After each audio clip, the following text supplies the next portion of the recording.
Hi guys, my name is Lauren Pincus and today I will be presenting my project on the wildly popular game League of Legends.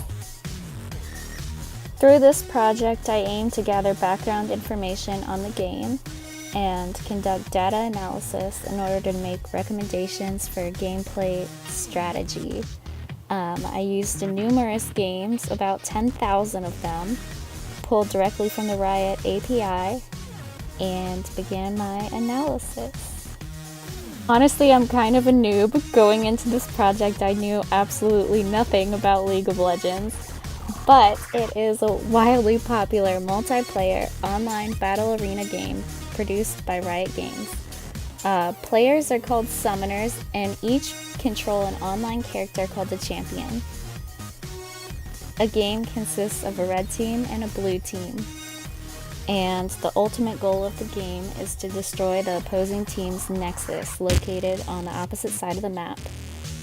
The nexus is protected by defensive structures, and the main map that you see here in the picture is of Summoner's Rift, which is comprised of 3 lanes, each leading towards the other team's nexus. The yellow lines designate the middle path, and the lanes contain several turrets to provide safety for the team, which are designated by the blue and red dots shown in the picture. At the middle of the map, players can battle each other and defend their own territory. In order to get data from the Riot API, you first need to have an account, and then you need to obtain an API key.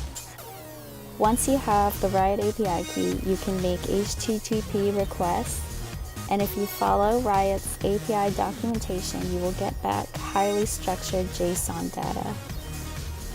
JSON data is hierarchical and can be difficult to understand.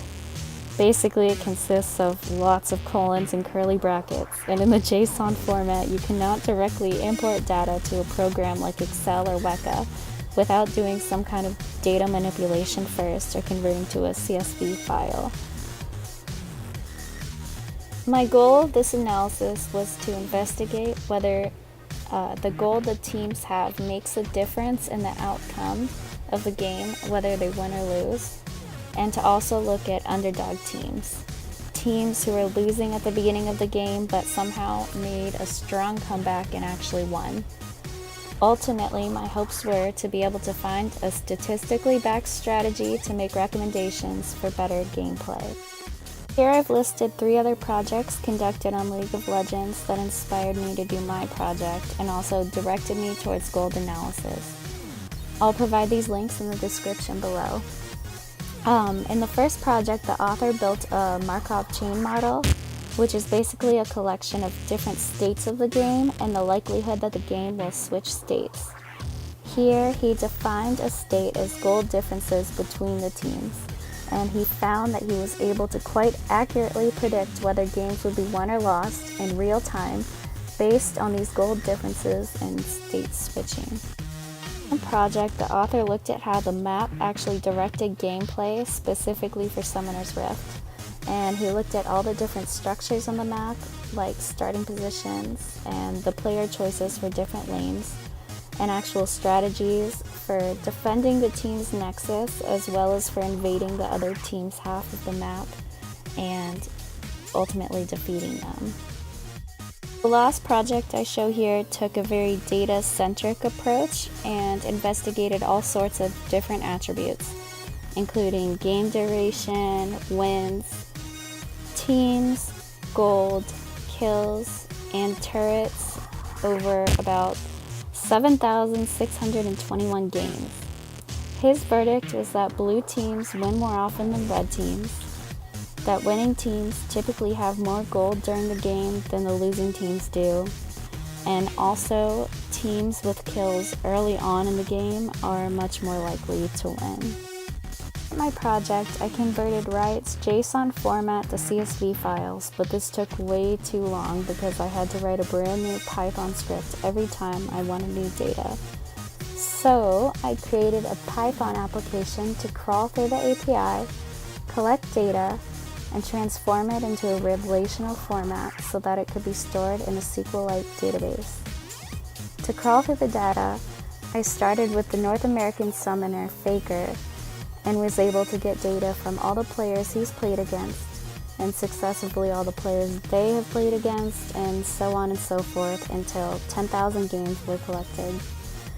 This created a database with all of the data from their matches, including their matches' timelines. Here you can see DB Browser for SQLite, which is great for doing data analysis because data can be repetitively queried with SQL whenever you have a new idea. This made it super easy to extract whatever data was needed. Data was pulled and transformed to compare different attributes, but notably gold for all of the games.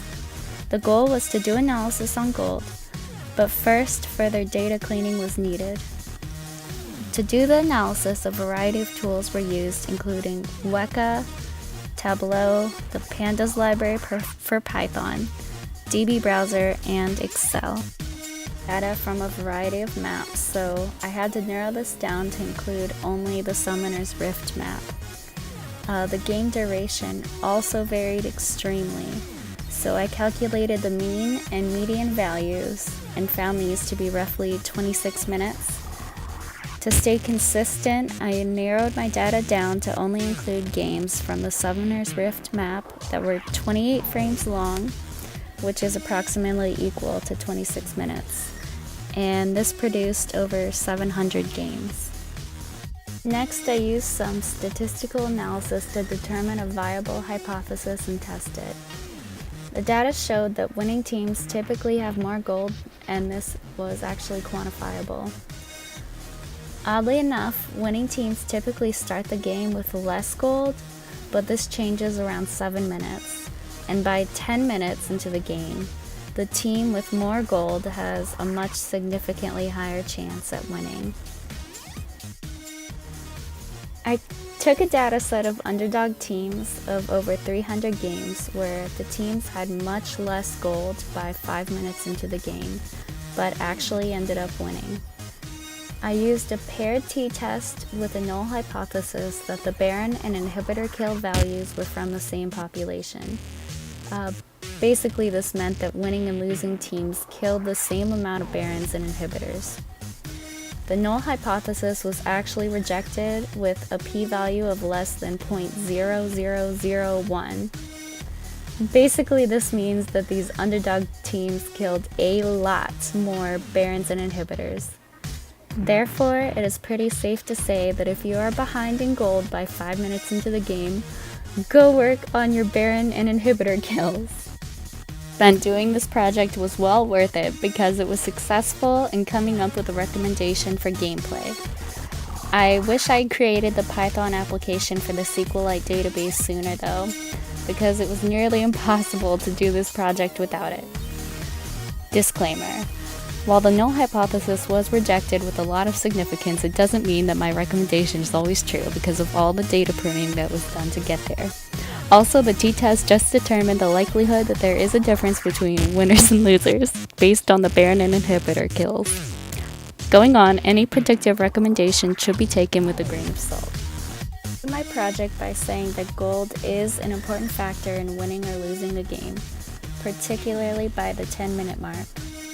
If you find yourself behind on a team with less gold by 5 minutes into the game, you should seriously work on getting as many inhibitor and Baron kills as possible.